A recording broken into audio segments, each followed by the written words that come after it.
Kwa mkofo mwendeleza. Hiyo ni keki sio makande.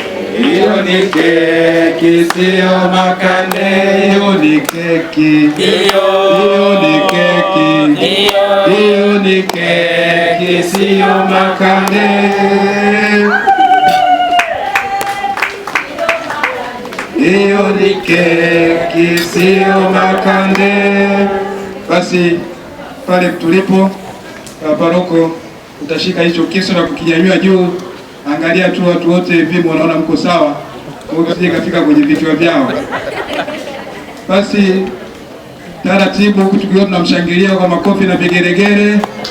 Twende taratibu kienda kuikata. Bila shaka itakuwa mara 3 kama ilivyo Utatu Mtakatifu, ili atusi vipande vitoke vya kutosheleza. Wale waliotuandalia kwa ajili ya keki tusaidieni kwa ajili ya kuja kukata vipande vya kutosha. Na tunashukuru leo Fadhalimu hajasimama pale kwa sababu angekuwa mrefu peke yake. Fadhalimu nisamee tu leo.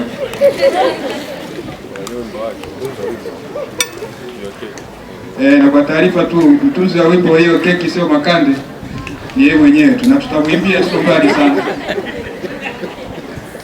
Basi utaratibu ambao kama tulivyosema mwendo kasi, jamani, pale kuna halmashauri ya walei, ndio sisi sote pamoja na mimi yule aliyevaa kitenge pale.